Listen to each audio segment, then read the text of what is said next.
over 7 million different animals inhabit our planet. I didn't realize there were that many.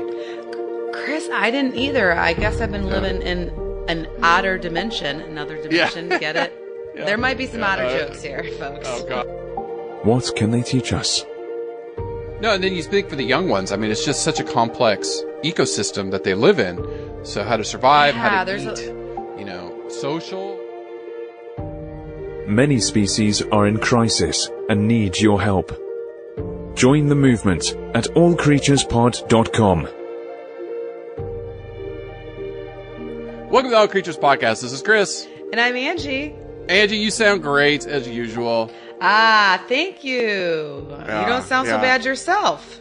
I know. I finally got this new mic working, I think. I'm not so echoey, so we'll see how it goes today.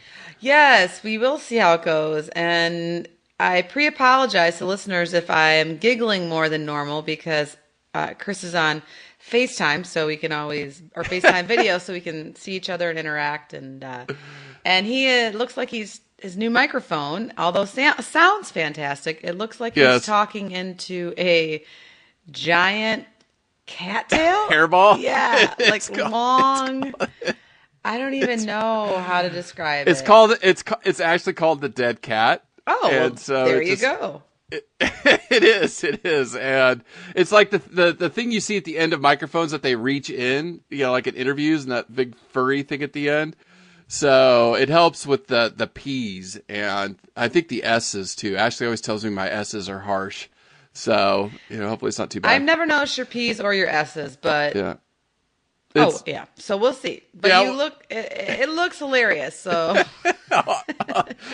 it's hard to take you serious. But you know what the good news is? The good news about there being giggles in today's podcast and me not being able to take you too serious today is that we are talking about the otter. Yes, another Mustelid, the clowns of the water. Yes, the playful, curious, lovable, hilarious. So I think this is a suiting animal for me giggling at your microphone today, for sure. Yeah, no, so it does look ridiculous. It totally does. It looks cartoonish, if you will. But yeah, maybe you'll have to put a photo up. But it's going to be a great podcast if you stick through all the way to the end. I hope you do, because some awesome conservation organizations are coming up, because as I looked online, it seems like everybody and their brother and their mother and their cousin love otters. They are amazing. They are so fun. Mustelids are just fun. I mean, they are fun. I think that's why we picked them again. Because they're just so fun to look at, to watch, to learn about. And this week I got completely caught up into so many behavior videos of otters in the water, on land, playing, making slides. You name it. They just look like I want to come back my next life as an otter. Yes. I always thought dog, like my dog, but now I think I might be a river otter. Yes. Or sea otter, any kind of otter. I guess, as long as I'm not extinct. No, right? I know. And they're just naughty. I mean, they're just naughty. That's what makes them so funny. It's just they're naughty little animals. They're just great. They're actually not that little, but but they're like cute naughty. Like there's a difference between like naughty and bad. They're like cute naughty, like my 1.5-year-old, or actually almost 21-month-old Zachary, where he's so cute. He can't really talk. He says a few words, and he knows when he's doing something wrong, and so he like looks at you out of the corner of his eye and smiles. And you just, he's so naughty, but it's so darn cute that you just want to smooch him. And so I end up smooching him instead of probably correcting him. So we'll see how he turns out. Yeah. Just kidding. Yeah. Well, we did, I forgot what episode it was. A few episodes ago, we did talk about, nature versus nurture, and he is you. Yeah. He definitely is his mother. Yeah. He's a fun guy. So before we get going, just a few reminders for us. I really have been pushing this, and I don't know why, but please visit our website if you haven't. We've had it since the beginning. It's allcreaturespod.com. And it's gorgeous. Very easy. It's very well done. Chris, I didn't know he had such web design and artistic abilities. This guy is a jack of all trades, right? That's totally you. Yeah. I did have to learn a lot, and it's still like wrestling with it sometimes, but I've got it down pat now. But that's where we put all of our show notes. So we have a web page for each week You can listen off the website if you want. Our weekly news is posted there with all the links. And if you haven't been, just go. allcreaturespod.com. It's a great little website. And then just a couple quick notes. If you haven't subscribed, please do. I read an article this morning, Angie, talking about podcasting. And some people think when they subscribe, they have to pay. And that's not true. Podcasts are free. Yes, they are free. And they very well should be, especially when they're education-based like ours. So, subscription is just the word that they use. So it comes to you every week. It's just it's like follow us. It's like you're following it. Exactly. Yeah. And, there's some really good podcasting apps out there. Castbox, Podbean that we now moved a few weeks ago to has their own app. I have Podcast Addict. I like it because our pictures come up on it. Oh, cool. So that's the one I use all the time. But, there's a bunch out there. Yeah, this old lady, I just use the one that comes with the iPhone. The iPhone. Yeah, which a lot of people do. And now Google's going to be making some stuff for Android, so that's cool. really good. Google's catching up. I like it. Yeah. So, getting into otters and the Mustelid family again. So, we've done the honey badger, which is one of my favorites. Still makes me laugh whenever I listen. Yeah. The honey badger one is hilarious. Then we did Chris, they're an example of like naughty, just straight up naughty. Like they're not naughty and cute. They're like just straight up naughty, and they own it. They're like bad to the bone. Like they're bitches. Oh god, that what is it? The badass honey badger episode or the video? Oh yeah. Oh, that's rated R with the language for the parents out there. But oh my god, it's so funny if you haven't seen that. It's on YouTube. But we did the honey badger. Then we did the black-footed ferret, which again was a fun episode because I still go back to them tap, tap, tap on the shoulder of the prairie dog to reposition them before they bite their throat. Well, I mean, why wouldn't you do that? I mean, that's just... Yeah. Oh, they're so great. Mustelids are so great. And then I know we're going to do skunks at some point. Oh, yeah, for sure. Soon-ish, because skunks are amazing. They're hilarious.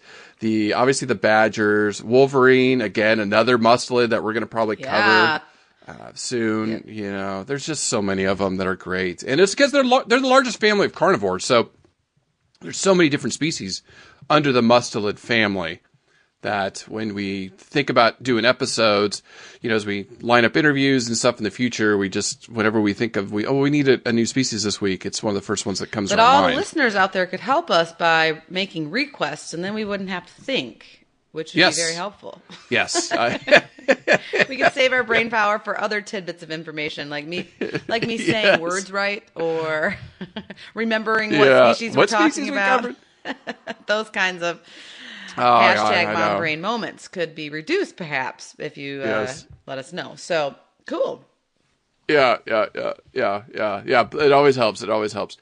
And then stay to the end because we are going to talk about what these North American river otters hunt, which is going to blow you away. Because I couldn't believe it when I was digging into my research. I was like, they hunt that. Ooh, I'm excited. Stay tuned. Yeah, I didn't find anything too shocking. So you know what? I will definitely stay tuned until the end. How about that? Yeah, okay. Yeah, of course. You always have to be here, I love Angie.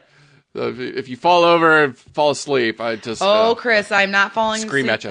Today with you talking into a cattail microphone, because it's just ridiculous. Okay. So let's focus in on the North American river otter and what they look like. Kind of give a description. Cute as all get out. Cuter than cute. Very. Cute. I mean... Yeah, very, very cute. All the species of otter are just adorable. I think it would be really hard to pick and choose which one's cuter. I mean, that would maybe be a serious competition out there. It'd be interesting to see what the listeners think. Right. I, obviously being from North America, am a fan of the North American River Otter.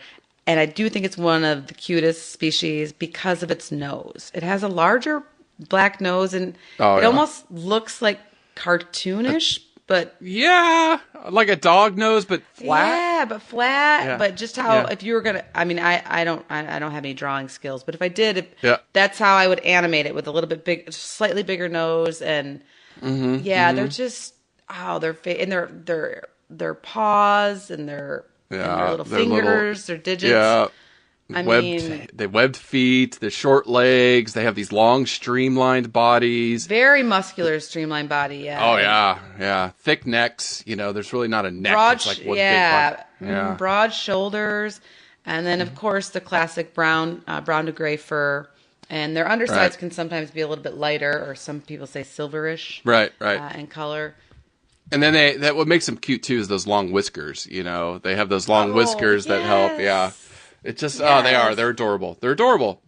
They also have things like they have a third eye that lets them see underwater, which is cool. Why wouldn't you? I mean, they spend a lot of time in the water, right? That's what mermaids have, right? We just talked about them last week. Mm-hmm. Sea cows. And these ones specifically, the river otters, they can weigh up to 30 pounds or 15 kilograms. Can get up to 5 feet, like normally 2.5 to 5 feet. I didn't realize they got that big. 5 feet seemed a little bit long for me, but I think it's important to note too that their tail, which is long, very important in the water, that compromises up to about 40% of their total body length. So maybe some of those 5-footers have like extra long tails or something. Or long hair, yeah. Yeah. Now the sexual dimorphism, the females are only about a third of the size of the males. Sure. So she's probably not going to get up to 5 foot. No. But I mean, still pretty big. I mean, pretty substantial. And I remember seeing them in the rivers around Florida. I don't remember thinking they were that big. Yeah, Rainbow Springs. I'm so jelly. Yeah, Rainbow Springs. Rainbow. Man, I'm super there on my bucket list, but I have not seen them while I've been in Florida, and so I've been to Rainbow Springs one time, but gosh, I need to get back there, I suppose, because we'd go kayaking there a few times when we lived in Ocala there in Florida, and I remember seeing them. I was like, I was astonished there were otters in Florida because I thought the gators would eat them all, but they don't. They're smart enough to avoid them. Oh yeah, most of the time. Yeah, what were they doing? Were they just being cute as all get out? Yeah, swimming in the water and swimming around, as we try to fight, paddle downstream. So yeah, it was really cool. I think we saw them twice. I think, a couple times we've been there. Wow. So yeah, go to Rainbow Springs. It's gorgeous. Oh God, Rainbow Springs is beautiful. Cool. One of the springs in Florida that's just awesome. I'll put that on my day trip summer list for me and the boys for sure. Yeah. It's a great place. So Angie, species of otter. There are a lot of otters. I didn't realize there were that many. Chris, I didn't either. I guess I've been living in an otter dimension, another dimension. Get it? Yeah. There might be some otter jokes here, folks. Oh God. And I bet 99.9% of them are going to be horrible. So, horrible. Yes. No. Seriously though, yes, I knew that there were like more than 2 or 3 or 4, but I didn't know that there are 13 distinct species of otter, and that does not include all the subspecies. No. And that's the family's Mustelid, subfamily's Lutrinae, and then 13 species of otter. I mean, to go through these, the one that I was really surprised about is the giant otter in South America. So yes, very cool. Yeah, way cool. And we'll talk a little bit more about them later in the pod, but obviously sea otters, which I've seen sea otters too, which was pretty awesome. Man, you're just utterly fantastic. I haven't. Jesus, these jokes. Okay, keep it coming. The utterly fantastic. No, I did. So when I was in college, last century. I was going to say before cell phones. Yeah. The cell phones were really big. Well, yeah, they were like the size of a shoebox, and you had it in your car for emergencies or something. That the rich people did. Yeah. They were enormous. But when I was in college, we went on a fishing boat out of Morro Bay, and there were sea otters just floating there. It was awesome. I was like, wow, which is crazy because they're they were almost hunted to extinction. Well, that's I was going to touch on that when we get to conservation. The California sea otter and the crisis and where they're at, their numbers are rebounding, but still, Well, and it was cool. And the thing with that is you had to take a picture with your mind back in 19 whatever. You didn't have your phone to take a. It's actually on. I can maybe I'll find it. Maybe I'll post it on Facebook just for the fun of it, or the website. I actually have a picture of us fishing. It was with a bunch. I was in ROTC.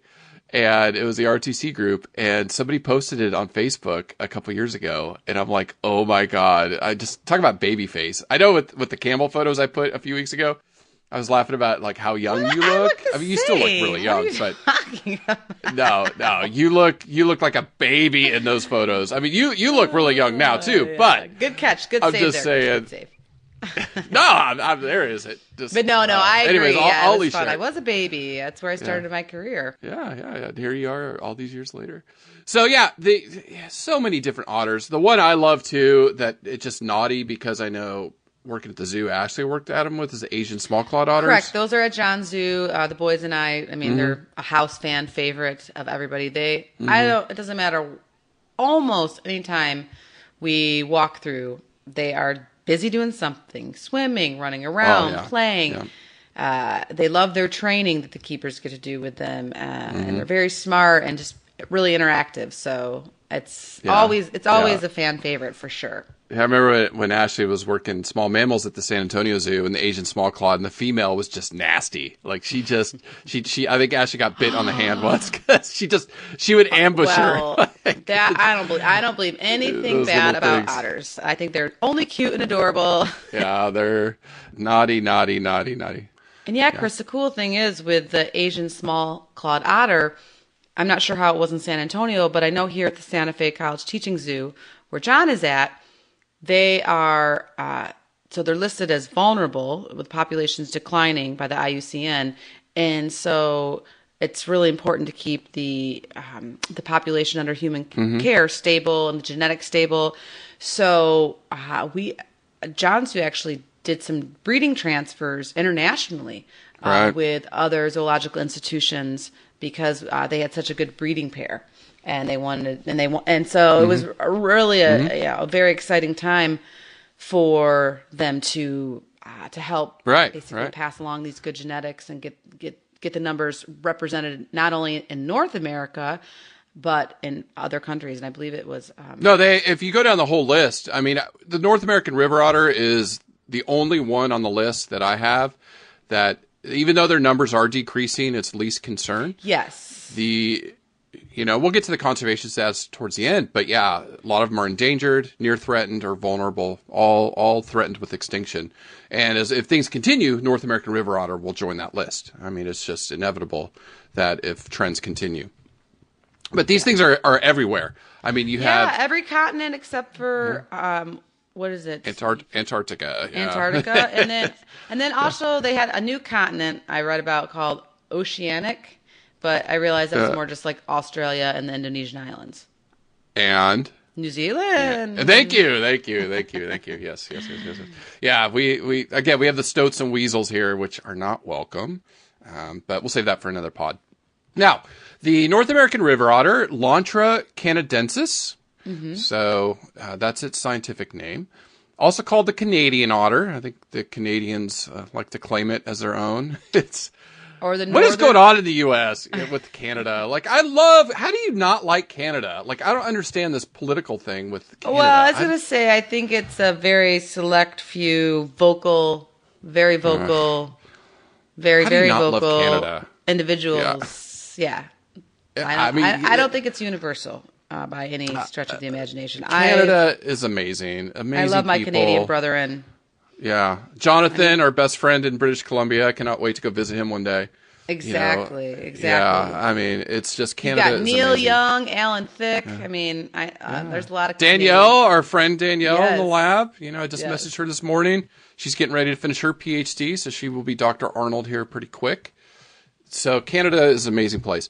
So Canadian otter, or really North American river otter, because their habitat is Alaska, all throughout Canada, United States, Pacific Northwest, going down the Mississippi River, the Southeast. We just talked about Florida, going all the way up through Maine. So parts of Texas, sure. even there. Yeah, they're definitely, they're semi-aquatic and they're found, like you said, from the Rio Grande to Canada. Not going to really be found around arid deserts. But and they love the freshwater streams, rivers, lakes, ponds, and marshes. And then here's a new word for me, Angie. I was like, I think again, love learning.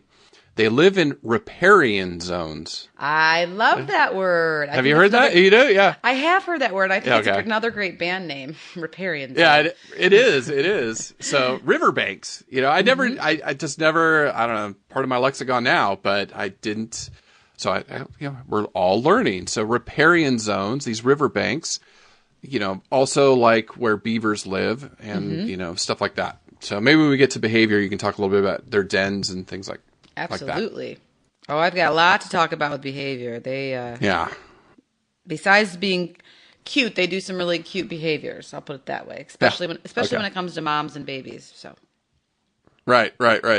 Well, before we jump do the 60-second or less review of evolution, I think it's good to ask, why care about river otters? I mean, we've been doing some really cute species. So I think just the general consensus, I think just looking around on different social media groups is, well, they're darn cute. But no, I mean, honestly, I think the big picture, of course, is that there's 13 species of them found throughout most parts of the world. Almost all the populations are declining. Many are vulnerable or threatened, as you had already said. And an otter in general, whether they're in the ocean as a sea otter or a river type otter that's in these riparian or river type estuaries and ponds and marshes, is if there's healthy populations of otters, they have a profound effect on the overall health of the different streams or oceans that they live in. For the oceans, it's going to be the kelp forests, the coastal and ocean ecosystems.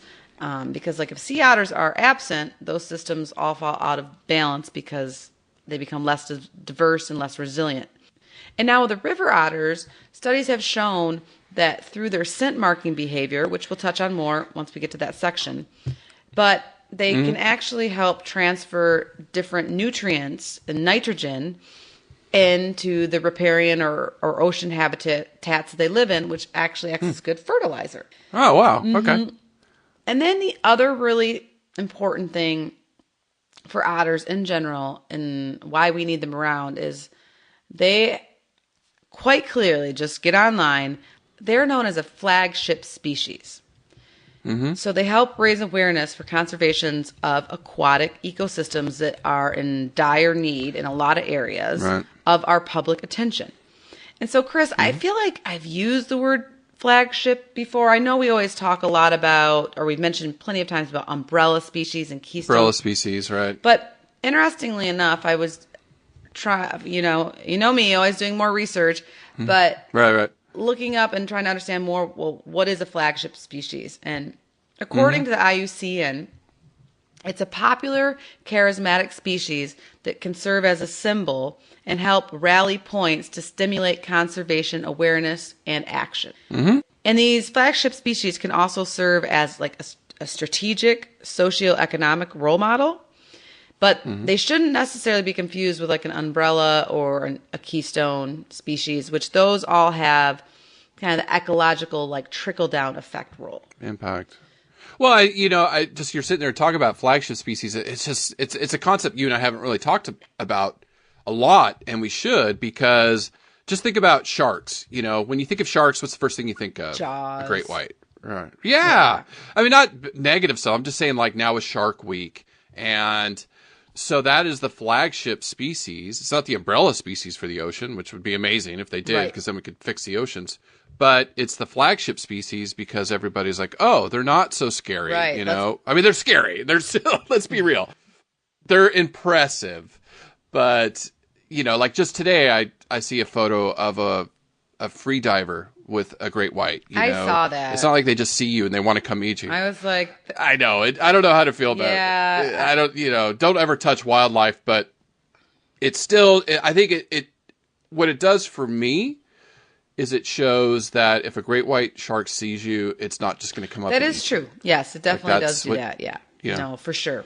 So that's the one thing it does. But anyways, so they're the flagship species for sharks. So the lemon shark, the nurse shark, the whale shark is pretty charismatic, but still not the go-to, right? The great white is the go-to. So yeah, river otters are great flagship species for river health. because, yeah, we're talking a lot about the oceans.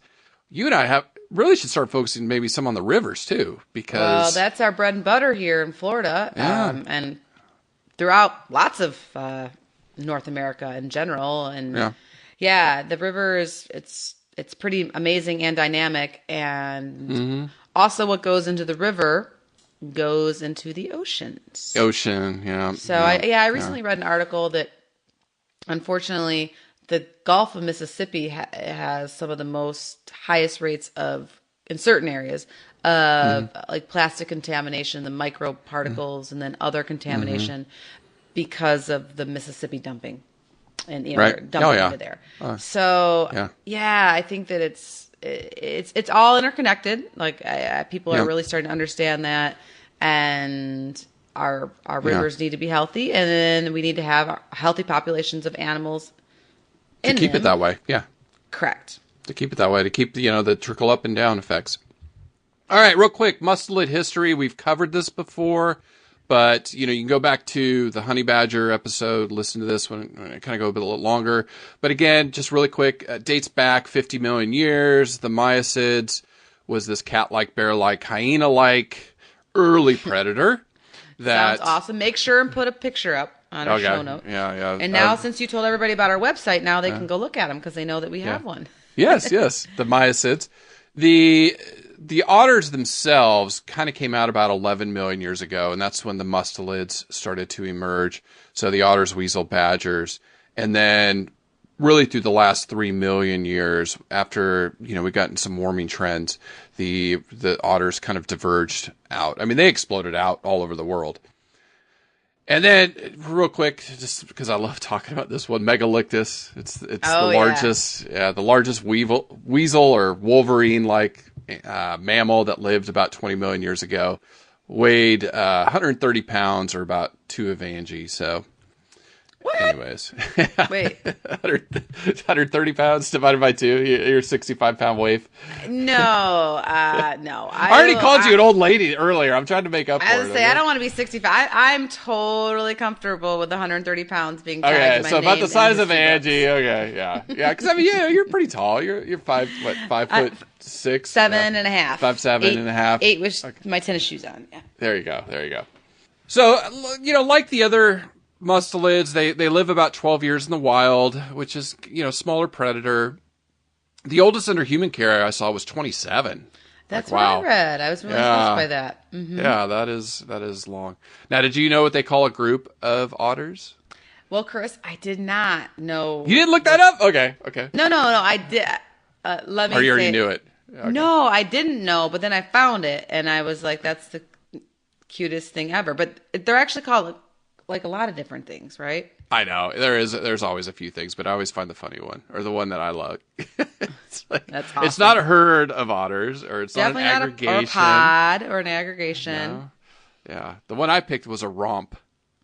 Ah, yes, the romp. I mean, that makes sense. Like they, it just fits them. Yeah, they're romping around. I saw a bevy. A bevy, yep. A family or a raft. Mm-hmm. And a lot of times they'll say if they're on land, they're a romp, and while in the water, they're a raft. So I like raft. Yeah, I like that. Yeah. That's cool. Because it made me think of the sea otters, how they hold hands while they're floating. Oh, yeah. So cute. Goodness gracious. Yeah. Now, the males are boars, females are sows, offsprings are pups, which is, different. Like Angie said, their tails are very, very muscular, so that's important for them to swim. Sure. Really helps them swim. Yeah, and they can in the water they can propel as fast as like 8 miles or 13 kilometers per hour. And this is what I was impressed with, is that they can dive up to 36 feet or 11 meters or more. Yeah. I always think of like a story of a house. So that's, I mean, like the deepest free dive I think I've ever done is maybe 15 feet, 20 feet. Oh, yeah. And your ears pop and stuff, and it's just like these guys just zip right down there, no problem. Oh, yeah. And they stay underwater for 4 minutes. Yeah, it's crazy. Well, and the other thing that I guess I didn't really ever think about, but they're equally, of course, they're semi-aquatic, especially the river otters, and so they're equally at home on land, and they can travel between 10 to 18 miles an hour or 16 to 29 Right. kilometers in search of food. So they're going to outpace me. That's for sure. Yeah, they're booking. Yeah. They're booking. Yeah. They're booking. Yeah. Yeah, and then, their whiskers are important to help them find food, and they can grab it with their claws. I mean, they're pretty dexterous with their claws and their feet. So just amazing little creatures. They're just great. Oh my gosh. It's just cute. Yeah. Now, before we jump into behavior, the predation, they can be hunted. So the otters, and I know that's kind of our, later in the podcast, I'm going to tell you what they hunt, and that will really surprise you. But they can be hunted by bears, cougars, wolves, foxes, bobcats, coyotes, alligators, domestic dogs, and of course, man. Sure. So they have some, they're in the middle of that pecking order, right? Right. Like they're not, but I read they're kind of the apex predator in the river system in most parts of where they live. Yeah, that makes sense. Yeah, there's not a lot of things in there that will get them. So, but they are carnivores, like the other mustelids. They like fish, frogs, crayfish, turtle, birds, insects, and other small mammals, beavers. What if they do the tap, tap, tap to them? I know, beavers. Even sometimes fruit, though. So, but what I read is fish is really their number one prey item, right? That's what they eat most of the time. And well, and Chris, what I also found was interesting is they have to eat up to 15% of their body weight a day to function. And it's probably, they have boundless energy, right? Whenever you're watching them at whatever zoo you go to, or probably when you've been so blessed to see them in the wild, they're always doing something, right? So they have a very high metabolism, and so they've got to eat a lot of meals during the day.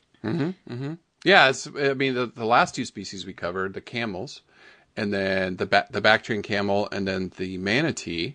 So they have really low metabolic rates, or they don't have to eat as often. But these ones, they got to eat every day. Yeah. And the other cool thing, sort of like nutritional behavior wise, is that they, of course, typically capture the fish and the prey in their mouth, but occasionally they'll definitely use their thumbs and forepaws to grasp and manipulate prey.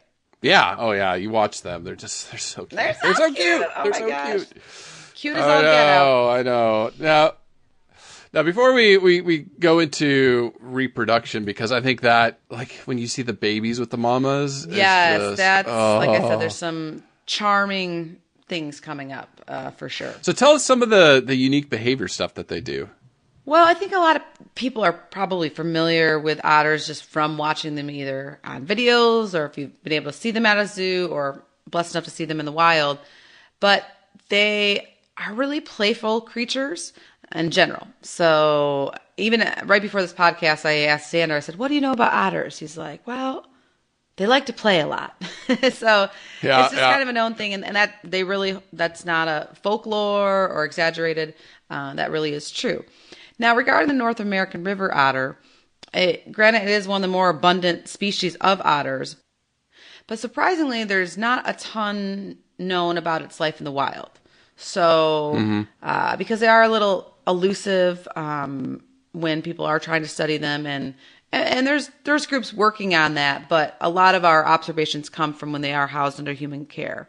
But we do know that they spend a large portion of their day scent marking in their territory by either urinating, defecating, scratching, or rubbing their scent glands on rocks and trees. And as you had kind of mentioned, since they live this riparian lifestyle, they will establish a burrow close to the water's edge in a river or a lake or a swamp or a coastal shoreline. And the tunnel will have many openings usually, but one that generally allows the otter to enter and exit into a body of water. So one of the things that is made me think is that class I used to teach, the Wild Discoveries class, and the otters were by far the most popular, especially since I had the camera system set up and the students really wanted to do otters. The one thing I remember is the otters aren't very active during the day, and they're really active in the mornings and the evenings, and that's kind of like the platypus too. I remember the platypus, we talked about that during the midday, that's kind of when they're in their burrows or, resting, and then they come out and forage and hunt. I don't know if you ran across any of that. Chris, no, that sounds about right from the information that I found. But also, you mentioned a really important thing that I want to touch on is about, like you said, how the students just were all drawn to the otters or wanted to study them more for your class and learn more about them, which is great. But we're like, hey, there's other animals at the zoo. I know. And there's some cool I'm like, ones, hey, there's some hoof stock. Like, come on, guys. Why don't you want to learn more about guanaco? But this is so a study. But no, there was even a survey back in 1996 or a poll by this group called BBC Wildlife, and it's read by hundreds of thousands of people each month. And regarding the Eurasian otter, so that's over in Europe, of course, Eurasian area, it was by far the most popular animal among readers. And then similarly, in your old neck of the woods, the Monterey Bay Aquarium in California, right? If you haven't been there, put on your bucket list. It's amazing. Monterey's gorgeous. It's a gorgeous area. The California. It's so beautiful. And the aquarium is just spectacular. But once again, the sea otter exhibit is the most, always ranked the most favorite at the aquarium. Right. So there's just something about, like I said, maybe more people, we want to come back as otters in our next life, or just they're so cute. They look cuddly, even though obviously you shouldn't cuddle one. But so it's not, it's not surprising. But I do, and I don't think this study's been done. Maybe there's my next postdoc. But I think some of the reasons why people are drawn to them, besides their cute overall, just aesthetically pleasing look and body shape, but I do think it's their behavior. Absolutely. And their activities and their social structure. They do tend to live alone or in pairs, depending on the species. But a lot of times when they are housed under human care, they'll have a buddy in there. So they're just they're able to be very social. They can kind of swing either way. And then obviously when they are with a friend or a buddy or a mate or whatever it is, they can be very playful. And the North American River Otter will communicate or vocalize in several different ways. They can whistle and buzz. They do something called Twitter, which I don't know. Oh, that's funny. Yeah, they have those thumbs, right? Yeah. So I need to know if anybody out there has heard of River Otter Twitter, please pass it along. But the other one is, this is another favorite, staccato chuckles. Like, so I don't know if that's like, oh, wow, okay. I don't know. I don't know what it is like, but chirps and growls. And so if you'll bear with me, I have of course, because people love river otters, there's a clip here of just some of the different various vocalizations that North American river otters will make.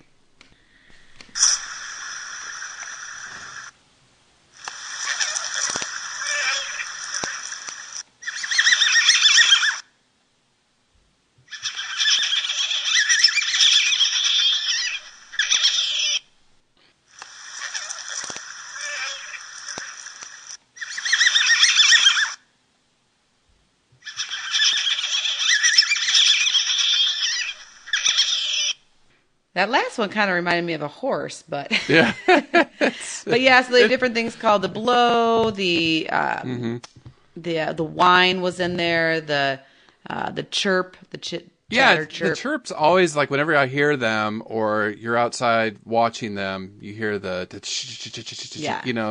just busy. They're busy. They're busy little, maybe that's busy little animals. Yeah, maybe that's like the Twitter or something. Maybe that's what they mean by Twitter. But and interestingly enough, that when they're frightened or threatened, which this I've never heard, but they can emit a hair-raising scream that can be heard 1.5 miles or 2.4 kilometers away across the water. Oh, wow. So you don't want to upset one. And your favorites, the giant otters, scientists recently concluded that river otters have 22 distinct noises that they can make for different situations. So, and with that being said, the pups, the babies, have 11 of their own calls that can be anything from infant babbling, like what my son Zachary's doing now. Blah, blah, blah, to a hum, like graduation noise, they called it, for changing directions. And then also a shout out when there's a threat nearby. So, okay. Yeah, so they're... Yeah, they are amazing. I mean, I know we're going back to leopards and the cutest babies on earth. I mean, most animal babies are just, oh my gosh, your heart just, like, baby polar bear comes to mind. But man, those baby river otters, oh, I know. They really, a baby anything for me. Obviously, I'm a mom, so my gosh, I see like little newborn babies in the grocery store, and I'm like that creepy lady, like, talking to them, and the moms are like, okay. Now the moms are probably like, hey, you want to take it for an hour? Yeah, no kidding. Yeah, I feel that way. But yeah, the river otters, or most otters in general, but especially the river otters, another really critical form of communication is their feces. And interestingly enough, something I learned on this podcast, which, for the record, I got to tell my husband, John, who was like, oh. You stumped him? I did, kind of. It's like a half stump. Kind of, okay. He was like, oh, I forgot about that. I know. Yeah. Mm-hmm. So I was like, whatever, I'll call that a win for the night. You got to take what you can get in my house. Yeah. So, but no, so otters mark their territory with their droppings, and it's known as a spraint. It's got a stink. Spraints. Contrary, Chris. Well, maybe not. So some have described it as sweet smelling or musky, and some have compared it to jasmine tea. Okay. Yes, they say the spraint can be unusually sweet, and they'll put it near the water's edge, obviously for other otters to sniff and learn things about them from their droppings, their territory. However, my husband John did then jump on board and be like, no way, Jose, that stuff does not smell good. It is stinky as all get out. Yeah. And I never was a keeper for otters, but I obviously worked in close tangent to friends that did and would visit them and get to see the behind the scenes and fall even more madly in love with them. And yes, I would say it does not smell like jasmine tea. No. I would say stinky. Predator poop is just rank, man. It's rank. Carnivore. Yeah, you and I are herbivore guys, and I'm like, that's just chopped up hay. It doesn't smell bad at all. But carnivore, or even our omnivore is probably some of the worst as well. Oh yeah, like the bears. The bear. Human. Or dog. Oh god. It's just so stinky. Yeah. So. But it is. But this spraint is very important. So it's poop, but they'll also do urine. They leave behind an anal jelly. So I also learned about that. Well, and then most of the other mustelids, they have like the skunks, and they've evolved to have kind of that defense mechanism. Sure, but the actual jelly dropping, I mean, honey badgers, I'm just thinking like anything with their anal glands or something. So it's interesting. No, I don't know the physiology behind it. I didn't. So that's why I was looking for the physiology. But but even people that track river otters for population counts or for research, of course they use like their feet tracks. One of the biggest ways they do it is from these spraints, from these fecal droppings, but then also these like balls of jelly. So anyways, I just, you know me, I'm as dorky as they learn something new. I love poop. So I was like, this is like a different type of poop. But scientists suspect that the reason otters release this or use the spraint or their feces or the jelly or whatever is it helps other otters be able to determine either the sex, the age, the reproductive status, just from a quick whiff. That's what I was thinking. Yeah. And a study from 2009 out of Humboldt State University, Northern California, right? A great state, California. Yep. They found that river otters can distinguish between a known spraint and an unknown spraint. So whether they knew the poop pile or didn't know the poop pile. And they basically summarize that there's a huge olfactory signaling going on between the social life of river otters and that we, that there's just tons of inter and intra-group communications going on. And this is just a reminder to the listeners, this is why you don't drink river water. My sons, I try to teach them. I remember because I grew up in the rivers of Northern California. I remember as a young kid drinking river water, and my dad yelling at me not to do that. Don't drink river water because you never know what's in it. Yeah. Seriously. You get some of that jelly. No, thank you. No, thank you. Now you can. When I was in South America, we bought specialized pumps and filters with the charcoal and all that, yes. and we were in some pretty clean. You can drink it, but not straight from the river. Are you sure you didn't? Because that would really explain a lot, Chris. It does explain a lot. Yeah. So it's a mercury poisoning. Who knows when that. But yes, but let's get back to their behavior because they're inquisitive and playful. They've been observed using muddy riverbanks and snowdrifts as slides, right? Like little kids. They'll rush down on their bellies, slipping into the water. They do this at the zoo. I've seen them with their pools. And researchers believe that a lot of this play that they're playing all the time serves them really well, and it helps strengthen social bonds and improve hunting skills.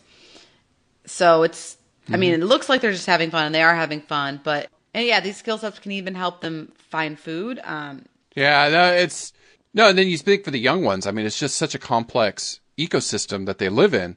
So how to survive, how to eat, all the social rules. There's definitely of a being lot an to otter. learn. And then they've, of course, been documented using tools. Oh, wow. So that's true. Yeah. I know the sea otters. Yep. Yeah, they love to eat shelled animals like clams. And so they don't have the strength to open their food without some help. So they'll often use like a rock to crack it. Yeah. Yeah, I mean, they're animals are amazing. And they're right, and not only that, but it's like premeditated. When they're going hunting they'll actually store a rock under their arm.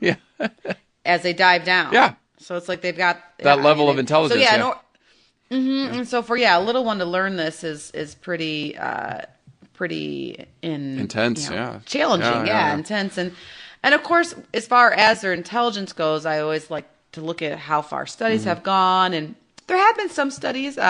Zoo Atlanta, good old original #1 stopping grounds as a little behavioral intern there for Golden Lion Tamarins. Right. Zoo Atlanta and the Georgia Institute of Technology looked into Asian small-clawed otter's spatial memory for food locations, and definitely illustrated the fact that you can do cognitive testing on these animals, which I know you and I can relate a lot to this because when we were tasked with trying to test the cognitive ability of young horses or foals for the most part. Babies, yeah. Yeah, and how do you do that if you don't have if you can't bring them into an MRI or you don't have all the fancy like headgear, and what can you do to demonstrate the different types of cognition, whether it's memory or spatial or social. And so it was really cool that the zoo showed that they definitely can work with them to show the different levels of cognition. And another cool study came out of a European zoo that was studying, I think it was giant and Asian small-clawed otters to test their social cooperation, so their social cognition. And they did what's known as the loose string task, which requires two individuals to simultaneously pull on either end of a rope to access food. The testing showed that each species would work together. Cooperative learning. Yeah, cooperative learning, not necessarily one better than the other to be able to maneuver the food. And it also demonstrated that, once again, they can do some of these higher cognitive testing. Right. Now, when they made this task more difficult, like what they've done in the past for ravens and I believe like chimpanzees, then they had problems with it. But just in general, the lower level or the average level cooperation, they demonstrated that no problem. So hopefully we'll start to see more in the future about because they seem really smart. And I think definitely socially and playful. I mean, and no matter what, they're going to be the life of the party, right? It's like I know. I think they have like brains and brawn and fun. You know, they're just they're definitely just like a lot of fun. Right. And then when you talk about the scent marking and the specialized poop and stuff, so how does that translate into repro? What do we know? Well, I mean, we definitely know that it is used to help identify each other or especially probably a female that's in estrus. The North American River Otter is highly seasonal, but a lot of information about their breeding and social behavior it's difficult once again to study in the wild. So there's been a few studies that indicate that river otters do pair for a few months during their breeding season, but they don't have a lot of really strong bonds other than that. But then there's some research that suggests that they might mate for life. So there's another postdoc, right? Okay. We got to figure that answer out. There you go, yeah. But yeah, they think the breeding season is probably in the winter or late spring, but maybe even summer, depending on geographically where they live, right? Because it's such a they live in the whole most of North America. So, but when females do come into estrus, it's approximately one time per year for a month. And the male, when he's in breeding season, it's for about 3 months that he has increased testosterone and is ready to breed the females. Well, and what's really cool about the North American River Otter is that with the females, they're one of only 2 known otter species, and there might be others out there, but once again, we just maybe don't have the research. But they do the delayed implantation. And the sea otter is another one that does this. And so what happens is a male will breed a female, the egg will get fertilized, but then the egg remains in a phase called diapause. Get ready for it. For 7 to 10 months. Wow, okay. Wow. Okay. Oh, okay. And so once the embryo, whatever signals it to finally implant in the uterus and start growing, which blows my reproductive mind, right? Like my physiologist, right. I mean, I can't. That's a different talk. I have to go back and dig go dig in my brain to figure out. I mean, I would assume just off the top of my head that there's got to be some. It could be hormonal. I mean, because seasonal, nutritional. Like they want babies. I don't. But the researchers do know that once an embryo is implanted, that the gestation period is pretty consistent from around 68 to 73 days. So therefore, they're quote unquote pregnant for 300 to 351 days, but they're not actually actively. Growing, gestating. Yeah, gestating. Which I thought about this, Chris. I was like, man, that's not a bad gig to be pregnant, right? So you're, keep away, boys. Right, you're focused on your studies and your work, and you don't really care about boys, but you're not necessarily experiencing like getting bigger and heavier and having this alien sucking all your nutrients out of you. And I don't know. I was kind of impressed by that, but yeah, technically they're gestating or not gestating, but basically they're off the market minimally for over 300 days. Okay. And then when they do have offspring, there's typically about 2 to 3 kits, but sometimes they can have as many as 6. And they're little at birth, and they're about 4.5 ounces. And this is what's also very interesting. And I don't know if you know this, Chris. Baby otters, pups, kits, whatever you want to call them, they cannot swim when they're born. Okay. Isn't that interesting? So where does sea? Oh yeah, I have to look it up. So I wonder where sea otters have their babies. Yeah, well, and this is for river otters, but I don't know. I mean. Well, they have them in the dens. Right. River otters have them in the dens, you have to look it up, or maybe some otter experts out there could help correct us. But I believe definitely for river otters. And the interesting thing is they're buoyant when they're born because of all of their hair. Okay, maybe sea otters, that's what they do. Yeah, and I don't know. I think we failed to mention, too, that otters, as adults at least, they have 1 million hairs per square inch of their fur. So, yeah. Anyways... so they're little, and they do, of course, learn to swim. But until then, sometimes, which is super cute, they'll just climb onto their mom's backs and hold on. So they're super cute. And then for sea otters, okay, this is my cute mother, all you mothers out there, or fathers too, I suppose.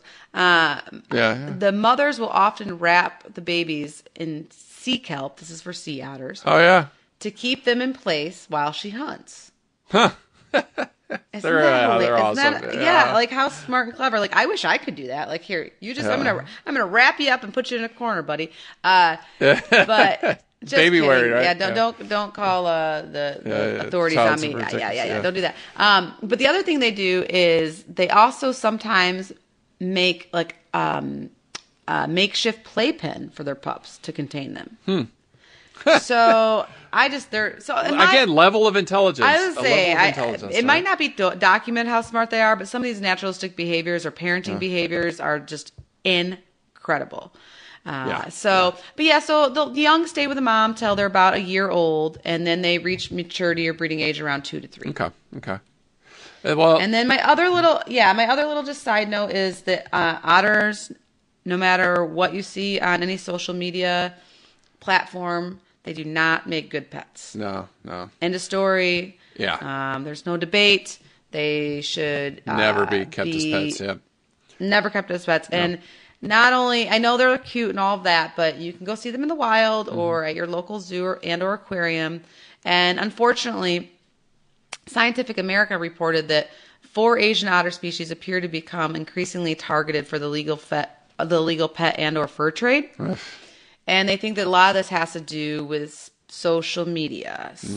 So spurring on, they're like, oh yeah, they're cute, like they can be pets or something. And they don't make good pets. They're wild animals. Stay till the end, and you'll find out what they hunt, and then you'll be like, oh my goodness. So they don't make good pets, and they also stink. Like they do not smell like jasmine tea. I think we need to read. I think we need to revisit that study. They mark their urine and they wipe it all over the place, and then they and the urine and anal jelly. Like no, thank you. Don't do it. No, please. no. Please. And I mean, that's a good lead into the conservation status, because many of them are threatened with extinction. The sea otter is endangered. The giant otter is the one I kind of wanted to focus in, is endangered. I'll get to them in a second. Southern river otters are endangered, again, in South America. The hairy-nosed otter in Asia, endangered. Marine otter, endangered. So, a lot of these otters are... India smooth-coated otter is either endangered or vulnerable. And kind of looking in this, the giant otter, because they're huge, these giant river otter or giant otters that live in Brazil or in the Amazon rainforest, they're being hunted, and then just habitat loss. And the sea otters, really quick, their population got down to 2,000 in 1911. And this stretched from Russia over in Alaska all the way down the Pacific Northwest down to California. Now, their population's about 125,000, but it's slightly decreasing. So they have rebounded in the last 100 years. It's just there's no genetic diversity, and now you have a lot of problems with ocean pollution and very sensitive to the environment. Yeah, I mean, habitat loss and then environmental pollution are the culprits for sure. Yeah.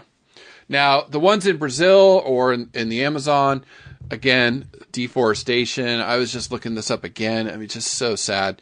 The Brazilian rainforest is being decreased by another 40. They predict by another 40% by 2030. Yeah. So in the next 12 years, you're going to lose 40% more of the rainforest. The population just in South America is going to increase by 44 million people in the next 13 years. And looking at this, what is causing this? And cattle ranching is the number one cause. And I mean, I've had some experience at UF. I know Brazil poured a lot of money into their graduate studies. We had a lot of students from there. I mean, it's just a huge part of their economy, but there has to be some sort of balance, I guess, with nature and supporting these countries, because Brazil has a right to grow and prosper. Absolutely. I mean, and you've been there. Oh, I have. mean, you've walked in the rainforest in Brazil and Manaus, parts of South America. Yes. Yeah. Yes.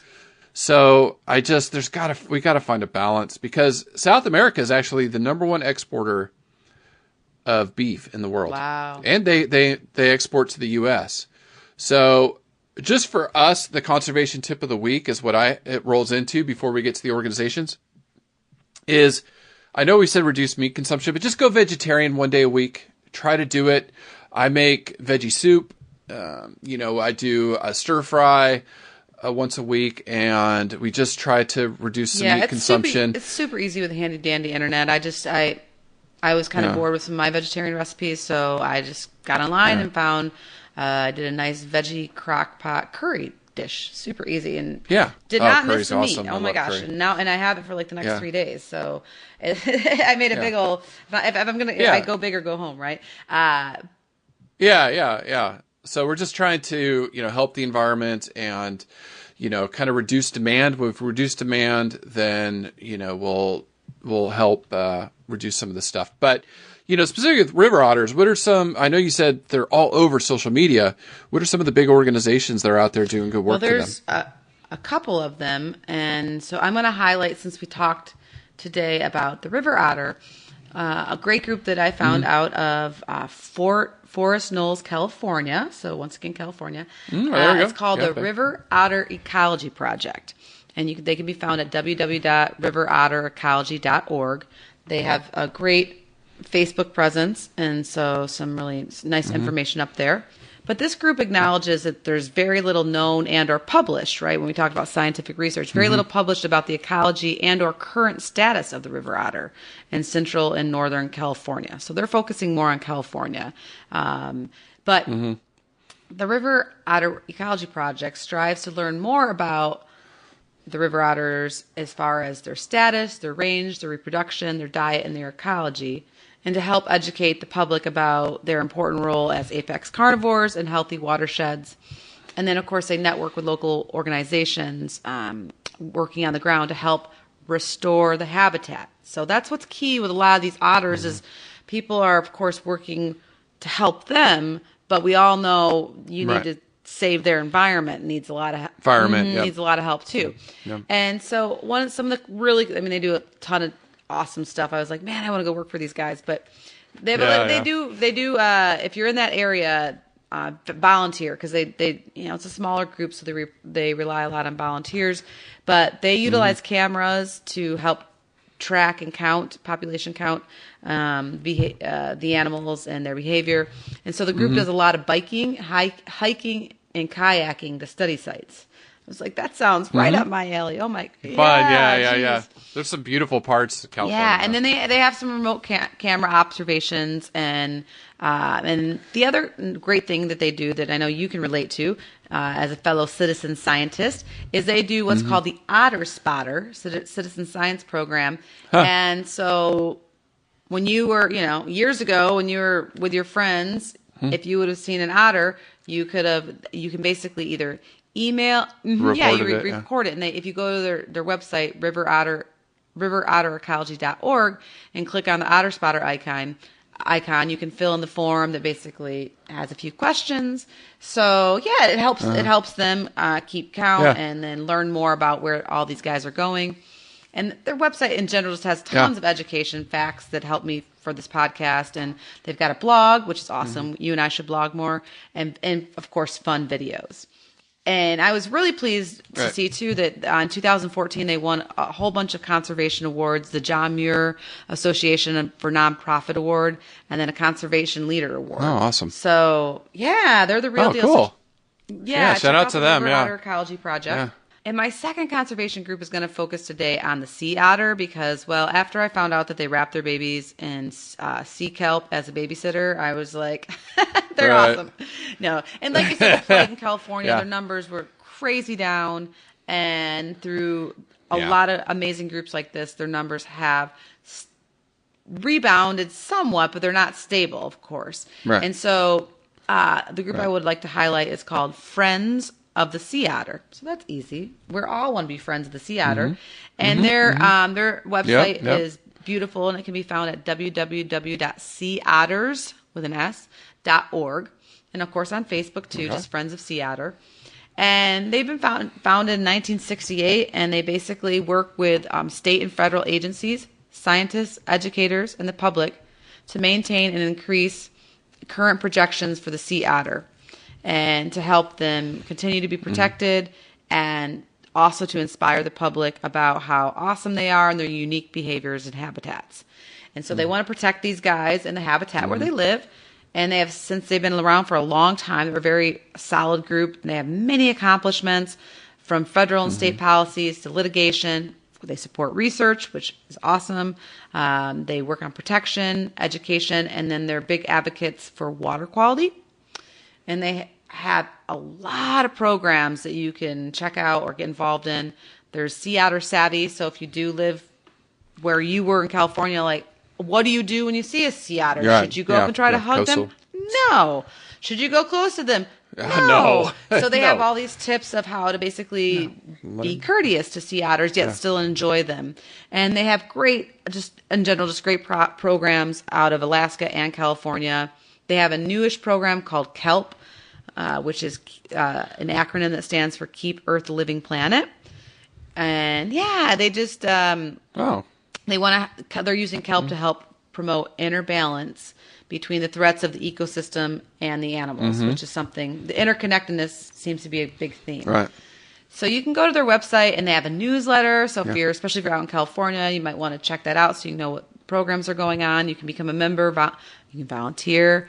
They have a store. Of course, you can donate. And on their website for kids, there's tons of learnings. You can learn if you're out in California, which the next time I go, they have otter spotting locations. So they help you cheat and know where they're at. Better spots are. And they have a kids zone on their website, really cool. And then they've also been a big promoter, and they may even be the founder, if I'm correct, of Sea Otter Awareness Week, which is the last week in September. So we'll promote that when that comes up this next September. But yeah, check out the Friends of the Sea Otter. I know I really enjoyed what they're doing, and I'm a big supporter. No, for sure. It was amazing seeing them. I couldn't believe we did see them. Now, amazing. Yeah. Now, what otters hunt? And I'm looking at this picture, and I'm gonna definitely post it on the show notes. And there's and the link to the story. But this sea otter, Angie, is eating and hunting gators. Yep, they eat alligators. They hunt and eat alligators. These things. I did not know that. I did not see that. I'm learning to. Yeah. I mean, are like big ones or like babies? Not the 10-footers, but the smaller gators that they can catch. But they will. They're crafty. Like I said, like I was at Rainbow Springs. I was like, wow, because we saw gators in the river. You're on the banks of the river. And then you see sea otters, and I'm like, wow, those things just, must be so scared of the gators. No, the gators are probably scared of the otters, at least the smaller ones. Yeah. So anyways, otters hunt gators. So I'll put that image up. Where was this? Florida. This is actually in Florida. Yeah. But it was a sea otter, not a river otter? No, it's a river otter. It's a river otter. North American river otter eating a alligator. Wow. So hunting, they know where to bite it, how to kill it, and then how to eat it.